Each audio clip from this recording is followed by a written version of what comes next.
los años jubilares comenzaron en 1300 y desde entonces en la mayor parte de los casos han seguido las cifras redondas de los años, 1300, 1350, en principio convocándose cada 50 años y luego empezándose a convocar también en los años 25, 50, 75.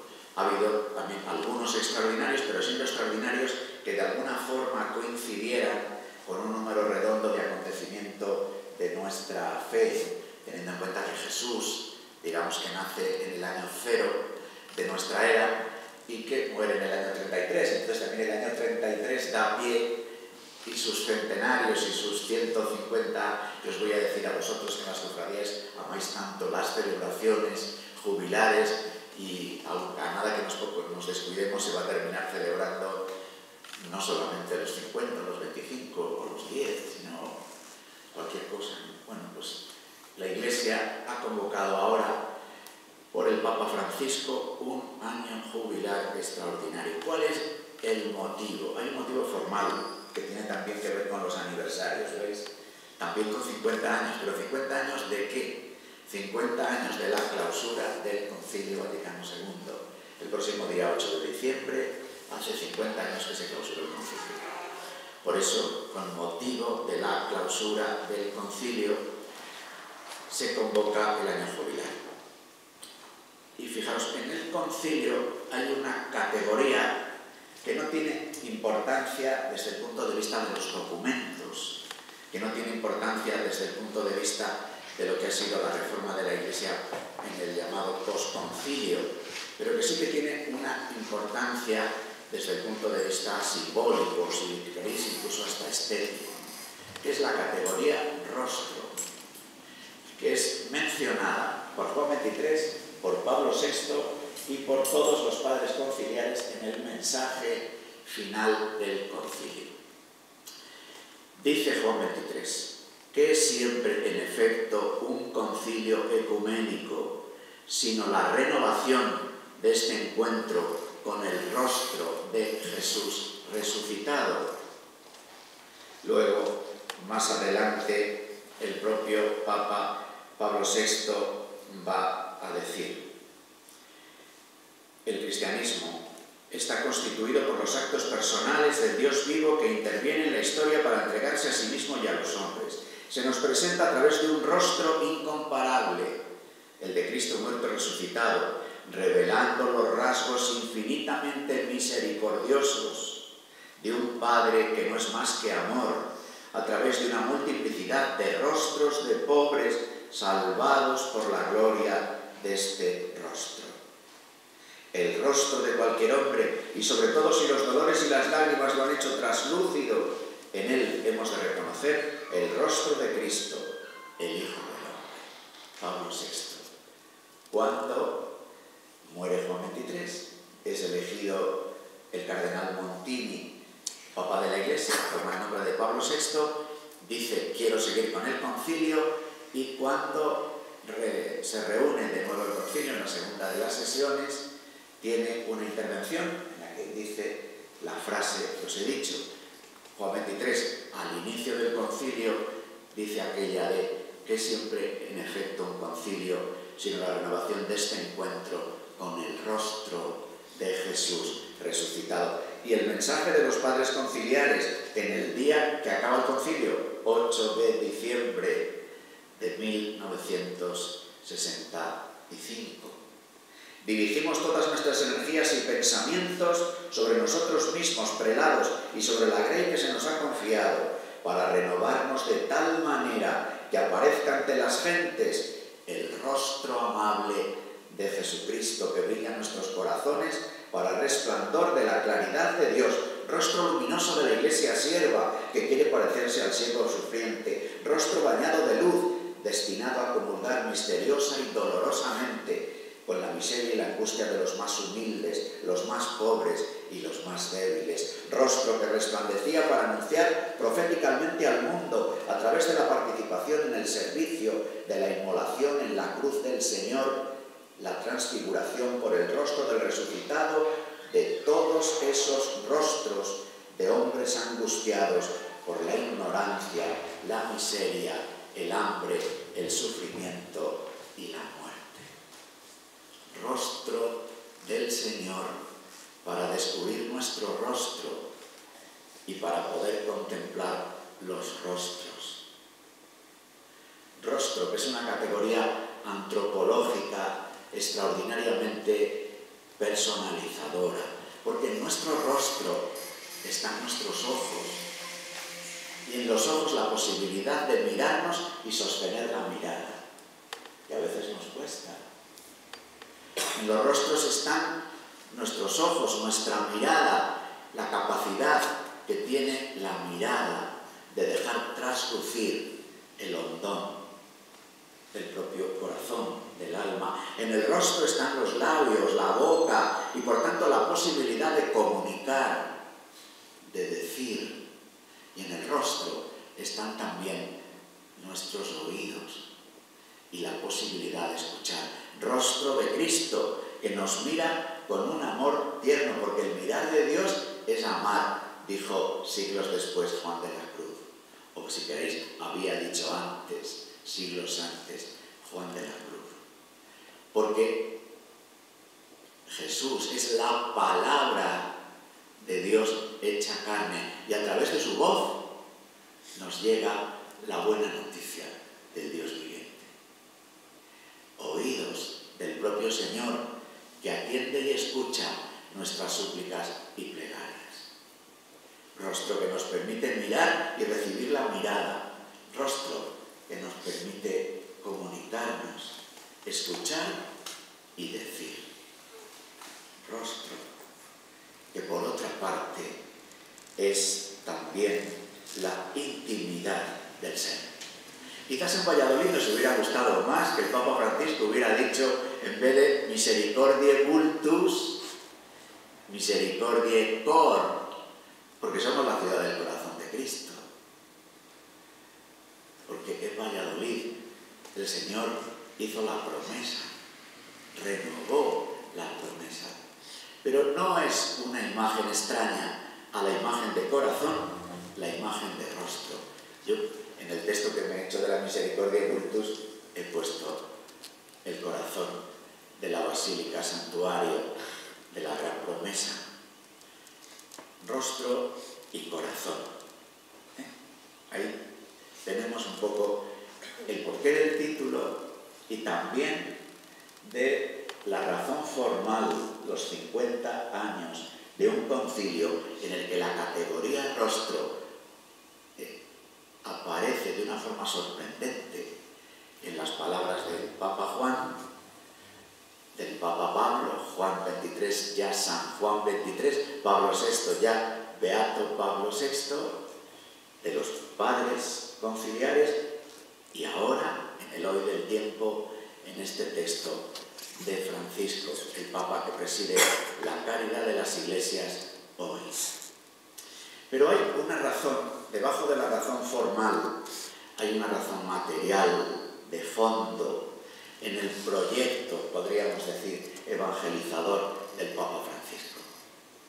El Papa Francisco, desde la primera hora, ha querido que lo que en San Juan Pablo II es la llamada a la nueva evangelización, que lo que en el Papa Benedicto ha sido el lanzar a la Iglesia desde la llamada a la nueva evangelización a una humilde reforma interior, porque Benedicto XVI hace un diagnóstico. Seguramente la principal dificultad que tiene la Iglesia hoy para obedecer el mandato del Señor a través del Concilio y del Santo Papa Juan Pablo II es su propia secularización interna. Por eso hace un fuerte llamamiento a la reforma interior de la vida de la Iglesia en todos sus ámbitos y lugares, y nos hace además una propuesta para lanzar el Evangelio que tiene que ver también con un renovado diálogo entre razón y fe, que hoy, en el conflicto que no solamente tenemos las iglesias, sino que tienen las sociedades de este mundo a la hora de dialogar con determinadas corrientes del mundo islámico, se ve como, por ejemplo, el discurso que tuvo Benedicto XVI en Ratisbona, precisamente sacando un texto, un comentario entre un noble del tiempo y un prócer del mundo musulmán. Se hablaba antes de la importancia de no poder nunca justificar la violencia con el nombre de Dios y de la importancia de unir razón y fe, que es un texto que seguramente en esta hora, aunque fue criticado por los mismos occidentales, por los mismos franceses, que hoy cantan con tanto entusiasmo su himno patrio para darnos envidia a los españoles, pero sin embargo hemos de decir que también cuando Benedicto XVI, con su estilo tan sencillo, o podríamos decir en otros casos tan académico, señala un poco una situación de problema y se la ofrece también a los hermanos musulmanes como un reto que tienen pendiente, pues fue criticado con fuerza, no solo por el mundo islámico, sino por muchos, entre comillas, intelectuales del mundo occidental. Pues bien, digo que Francisco quiere con toda fuerza lanzar a la Iglesia a esta comunicación de su buena noticia. Y quiere situarnos diciendo, centraos en lo esencial. Muchas veces, cuando incluso discutimos con nuestros vecinos, con nuestros contemporáneos, incluso en el seno de nuestras familias, sobre lo que significa ser cristiano, sobre la vida de la Iglesia, sobre los dogmas o sobre el magisterio, terminamos teniendo debates o discusiones sobre temas morales, sobre si esto se puede o no se puede, sobre si la Iglesia debería ponerse al día respecto de cuestiones de sexo o de dinero.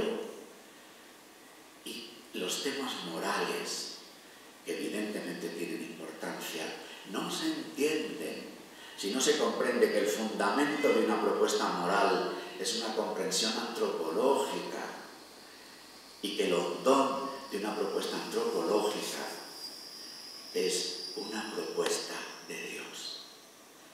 No solamente una propuesta de Dios que nosotros hacemos, sino una propuesta que Dios nos hace. Y es que, una vez más, la categoría rostro, el rostro del hombre, dice, y la vocación del hombre, solo se desvela en el rostro del Cristo. Dice el número 22 de la Constitución, Gaudium et Spes. Lo que significa ser hombre y mujer, que está en el principio del plan de Dios. En el principio, hombre y mujer los creó. Se desvela en el rostro de Cristo. Entonces, Francisco nos llama a vivir lo esencial. Claro, sigue con la retahíla de Benedicto y lo dice con palabras más directas y más claras. Cuando nos tira de las orejas a todos, a los obispos que pasan por su lado, a los curas que se cruzan y a cualquiera que se ponga a tiro, con mucho cariño y con mucha gracia. Pero al mismo tiempo nos dice, no os mundanicéis, no juguéis con las cartas marcadas, no pongáis una vela a Dios y otra al demonio. Entonces, desde esta llamada a anunciar lo esencial en un mundo, todas las etapas de la historia tienen su aquel. En todas las etapas de la historia los hombres tienen que negociar con la culpa, tienen que ver qué hacer con la muerte y tienen que definir lo que entienden por justicia en cada época. Eso lo tiene que hacer cada generación. Cada generación en un sentido un poco larguillo. Cada época histórica tiene que ver qué hace con el sufrimiento, con el dolor, con la culpa. Tiene que ver qué hace con la muerte. Tiene que ver cómo entiende la justicia en cada hoy del tiempo, sabiendo que venimos y que vamos. Digo, para tampoco mirarnos demasiado al ombligo y pensar que vivimos en una época singularísima. Pero con todo, ciertamente, vivimos en una época singular, que, si se me permite, tiene como dos focos de novedad. Una, eso que hemos dado en llamar en las últimas 2 décadas globalización, con todas sus implicaciones de todo tipo. Desde que uno mira la ropa que tiene y dice, el dueño de la empresa está en Galicia, el diseño y la administración están en Estados Unidos y la maquila donde se ha elaborado está en el norte de África o en el lejano Asia. Han pagado los sueldos a precio de Asia, han vendido la ropa a precio de Europa, han pagado los impuestos a precio de Estados Unidos. Ve quien se entienda. El estado del bienestar es evidente que hay que reformularle, por más que nos empeñemos o por más que los partidos políticos en los próximos 20 días nos prometan el oro y el moro. Nuestro sistema, el welfare state, de los últimos 50 años, o se reformula o es insostenible. Y la reformulación no la puede hacer solo el mercado y el Estado, sino que la reformulación pasa por un crecimiento de la subjetividad social, por un protagonismo social, que nosotros desde la perspectiva católica pensamos que ese protagonismo social pasa porque haya familia de familias, porque haya familia y todo lo que eso lleva consigo. Bueno, esto venía a cuento de que normalmente cuando queremos evangelizar y hablamos o discutimos con nuestros compañeros de copas o de trabajo o de cofradía, lo que nos salen son temas morales y normalmente vividos de manera muy moralista o moralizante. Francisco dice, construyamos el edificio con criterio. Primero el anuncio de lo esencial. ¿Y cuál es lo esencial? Que Dios existe y nos ama. Y que Dios existe y nos ama justamente en esos 2 límites donde no sabemos amar. Dios existe, esto hay que repetirlo mucho, porque mucha gente ya esto no cuenta con ello, y porque muchos que hacemos la señal de la cruz, en la práctica vivimos como si Dios no existiera. No tenemos mucho en cuenta a Dios a la hora de nuestros negocios, de nuestros asuntos, de nuestros diálogos, de nuestra familia, de nuestras relaciones, de nuestros afectos, de nuestros noviazgos, de nuestro ser cura.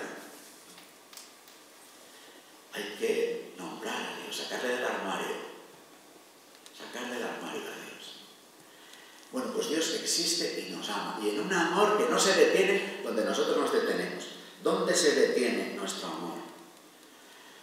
Ante la culpa, ante el desamor, ante el enemigo, ante el que me ha pisado 400 veces, 400, 300, 300, 100, 100, 10, 10. El que me ha pisado 5 veces, o 2, o 1. Yo con ese ya no. Pero el asunto es que hay que amarse a uno mismo, ahora que está tan de moda la autoestima. Hay que amarse a uno mismo, y uno hay veces que no ama de sí mismo por lo que no le gusta, su propia culpa, su propia mierda. Bueno, pues el amor de Dios no se detiene ante la mierda, ante la miseria. Por eso su amor se llama misericordia. Y el amor de Dios no se detiene ante la muerte. No se detiene ante la muerte.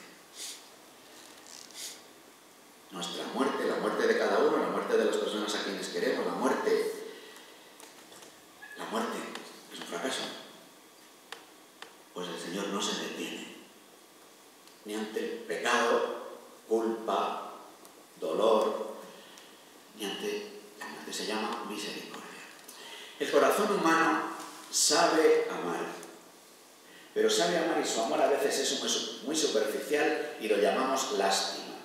Estamos viendo el telediario, vemos unas imágenes ahora del Papa, nos pueden sacar algún barrio de Kenia o de Uganda o de la República Centroafricana, vemos a los niños con moscas o con barrigas hinchadas y sentimos lástima. La lástima puede hacer que incluso uno se rasque el bolsillo un poco. La lástima puede hacer que organicemos campañas, días de, o que vendamos pastas para las monjas.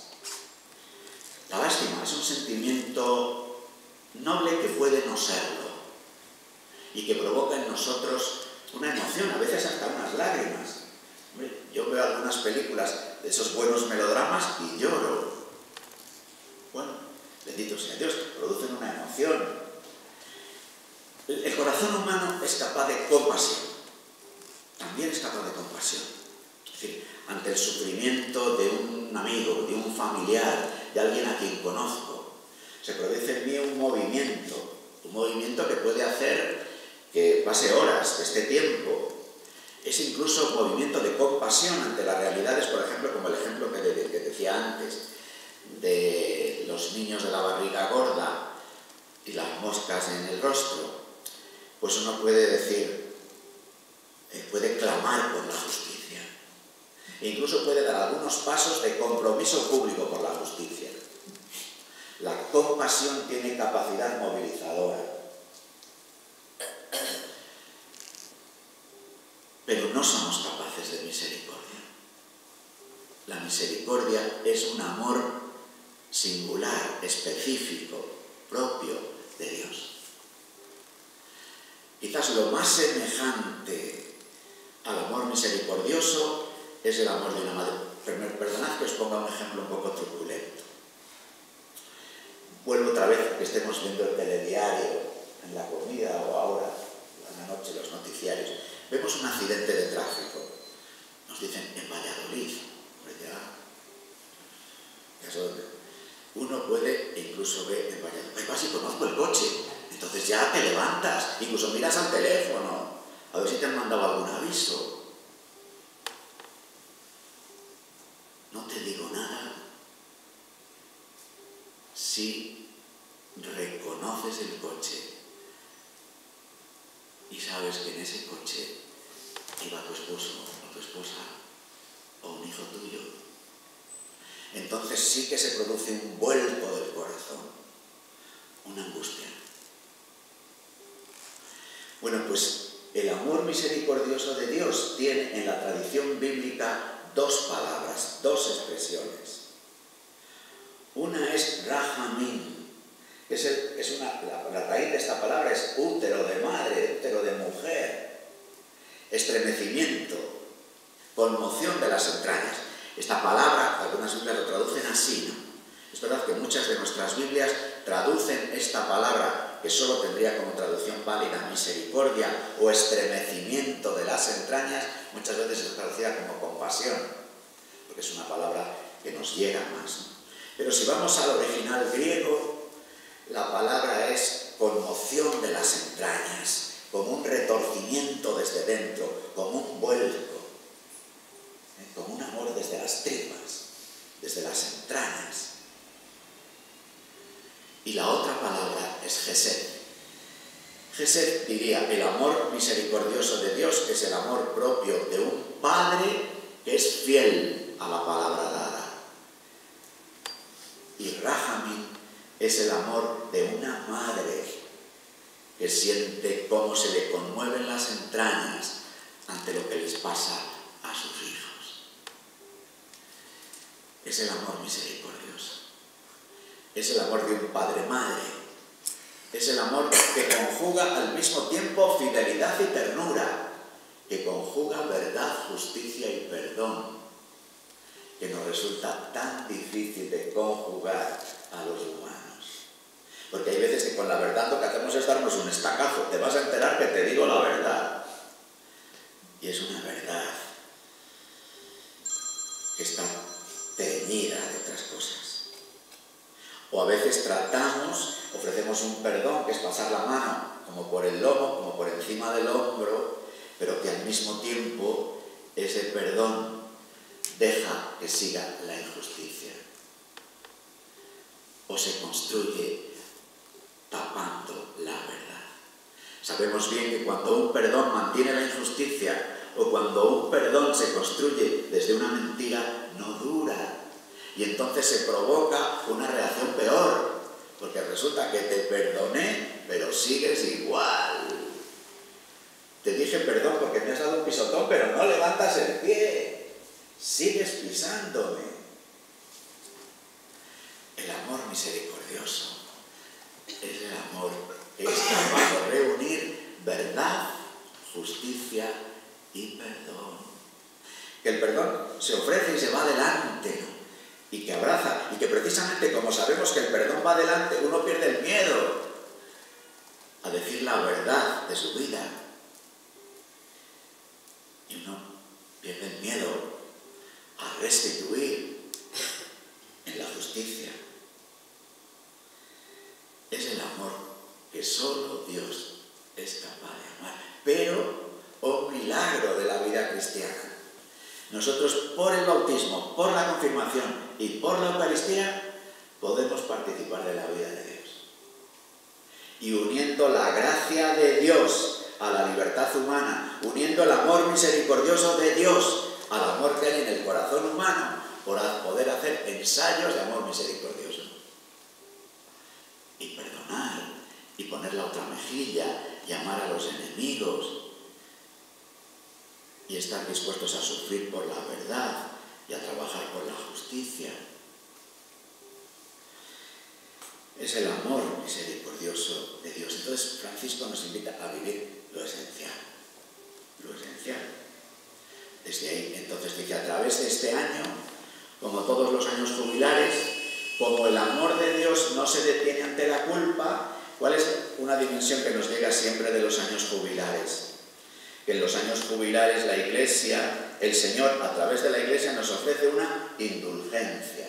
Siempre va ligada la indulgencia a los años jubilares. ¿Qué es la indulgencia? Es un perdón de perdones. Es un perdón repetido. Es un perdón aunque tú no te lo creas, porque el corazón humano es así. A veces hacemos algo. Es verdad que nos confesamos y que estamos perdonados, o que en una relación entre nosotros hacemos las paces, pero queda ahí como una huella, como cuando uno se rompe una pierna, le escayola, está curado, pero luego cuando cambia el tiempo dice, ahí va, lo noto donde tengo la memoria del golpe. Bueno, pues el corazón humano también es así. El pecado deja en nosotros una huella. A veces también el pecado no solamente lo hemos vivido en nuestra dimensión personal individual, sino que ha afectado a nuestras relaciones y ha afectado al mundo institucional del que formamos parte. Entonces, aunque hemos recibido el perdón personal, hay efectos del pecado que se nos han ido de las manos. Uno ha hecho una, por ejemplo, imaginemos que hemos calumniado a alguien y que nuestra calumnia se ha ido contando para acá, para allá, y anda, como se suele decir, vuelve a meter la pasta dentífrica en su recipiente, si la has echado fuera. Anda, tú has calumniado, sí, dices, lo siento, y le pides perdón a aquel al que has calumniado y te confiesas, pero resulta que aquel se lo ha contado a otro, y el otro a otro, y el otro a otro. Entonces hay unas huellas del pecado que a veces nos vuelven sobre nosotros. No digamos nada también a veces de aquellos pecados con los que de alguna forma tenemos hasta, o hemos podido tener hasta una relación física, ¿no? Con todo lo que puede ser la dimensión de la sexualidad, de la corporalidad o del mundo de los afectos en general. Pues muchas veces historias que hemos vivido dejan ahí como una huella. Esto, digamos que los psicólogos lo podrían explicar y que también pueden a veces decir que ofrecemos remedios. Pero la indulgencia es como esa insistencia del Señor a decir te perdono aunque no te lo creas. Te vuelvo a regalar el perdón. Te ofrezco la posibilidad de volver a ser como una página en blanco, de volver a estrenar el alba del día del bautismo. Es una indulgencia plena, plenaria, que va ligado también al jubileo. Jubileo, ya sabéis, que viene de una antigua tradición de la Escritura Santa. En el Antiguo Testamento los judíos tenían años sabáticos y años jubilares.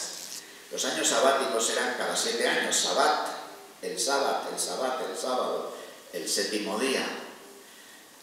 Bueno, pues los judíos cada 7 años se proponían un año sabático, que tenía que ver con el perdón de las culpas, con una cierta distribución de los bienes, con un recomenzar. Pero cada 7 semanas de años, 7 por 7, 49, en el año siguiente, a las 7 semanas de años, en el año 50, por eso la Iglesia comenzó a hacer los años jubilares también cada 50 años, pues era como una invitación a empezar de nuevo. Incluso en el reparto de las tierras, en la distribución de los bienes, en el perdón. Bueno, entonces desde ahí, desde esa experiencia jubilar que los propios judíos dicen que nunca vivieron de manera plena y que terminaron reduciendo los años jubilares a la práctica de rituales externos, pues la Iglesia nos propone estos jubileos, esta invitación a encontrarnos con el rostro del Señor y a poder estrenar de nuevo la vida cristiana. Os hago algún pequeño comentario de lo que el Papa nos propone para este año jubilar y tenemos un diálogo si queréis. El Papa, primero, digamos como que la construcción del año jubilar dice: Dios es misericordia. Esta misericordia que nos ha hecho cercana por un rostro, el rostro de la misericordia, el rostro de Cristo. Pero llega verdaderamente a nosotros a través de la Iglesia, que es el cuerpo del rostro, el cuerpo de Cristo, que tiene la misión de anunciar la misericordia del Padre. Y la Iglesia, que tiene la misión de anunciar la misericordia del Padre, en este año jubilar, el Papa nos propone unos cuantos puntos para que a través de la Iglesia nos acerquemos al rostro de la misericordia. Primer punto, la escucha de la palabra de Dios. La escucha de la palabra, especialmente del Evangelio, a través del cual nos llega la proclamación de la misericordia. Segunda propuesta, la peregrinación. La peregrinación es un signo para obtener la misericordia divina. La peregrinación. Ahora, el Papa nos sorprende con la propuesta de peregrinación, porque claro, nos propone que peregrinemos a aquellos lugares que en las diócesis sean ofrecidos como lugar de peregrinación. En nuestra diócesis, el santuario va a ser el templo jubilar, y el día 13 de diciembre el obispo abrirá la puerta santa en el santuario. Tendremos la celebración de la Eucaristía a las 5 de la tarde en la catedral y luego iremos en peregrinación hacia el santuario para vivir la peregrinación. Pero el Papa propone a las iglesias y propone a quienes queramos peregrinar que se ofrezcan como lugares de peregrinación, lugares donde se realicen obras de misericordia. ¿Recordáis? Las obras de misericordia corporales, las espirituales, dar de comer al hambriento, dar posada al peregrino, vestir al desnudo, redimir al cautivo, dar posada al peregrino, enterrar a los muertos, enseñar al que no sabe, dar un buen consejo al que lo necesita, corregir al que yerra. Bueno, las obras de misericordia. Entonces el Papa, por ejemplo, en Roma ha establecido como lugar para vivir el jubileo y para ganar la indulgencia plenaria vinculada al jubileo, visitar algún lugar de la Cáritas Diocesana de Roma. Visitar y no para ir a dar una vuelta. Pero después también plantea otra peregrinación. Peregrina hacia alguna persona que esté sufriendo. Peregrina hacia alguien una persona con la que lo mismo hace tiempo que no te hablas.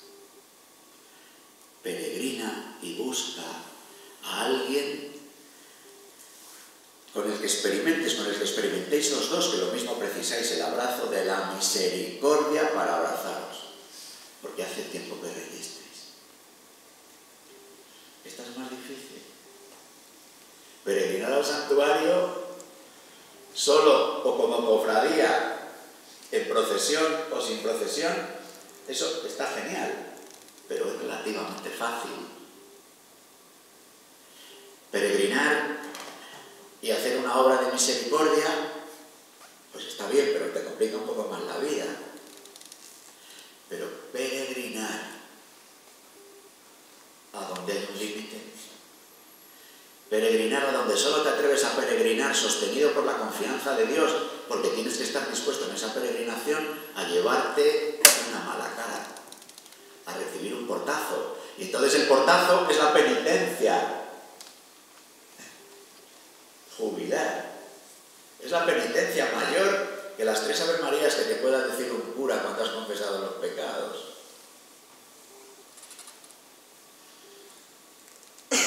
Ya que he mencionado lo de la confesión, evidentemente es otra de las propuestas del Papa para el año, que cultivemos, ofrezcamos, en lo que se refiere a los presbíteros, el sacramento de la penitencia. Que ofrezcamos tiempos, espacios, lugares, y todos, unos y otros, que nos encontremos con la misericordia del Señor en este sacramento.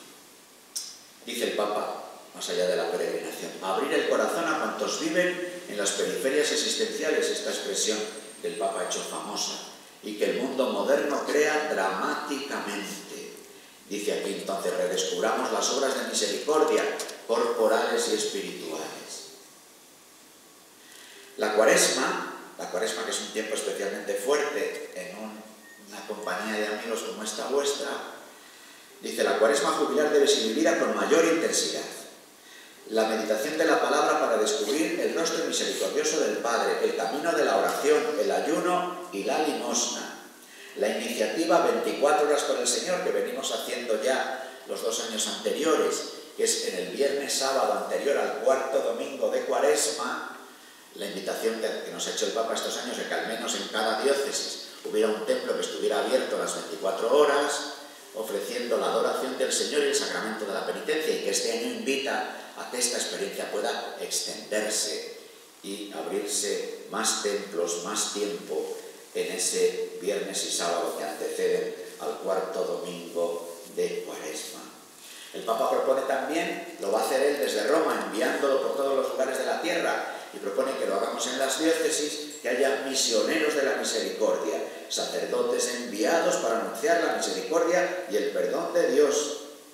Luego dice, llegar a los más alejados de la gracia de Dios y convocar al perdón y a la misericordia a los que están metidos en problemas de corrupción, a los pecadores públicos, a los que han puesto su corazón en el dinero para amasar fortunas manchadas de sangre, a las personas promotoras y cómplices de la corrupción.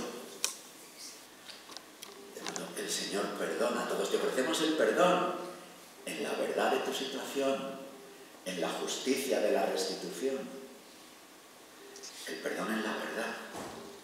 ¿Veis? Bueno, es la propuesta que hace el Papa. Luego termina la Misericordiae Vultus con una referencia a María, la madre del crucificado resucitado, entró en el santuario de la misericordia divina porque participó en el misterio de su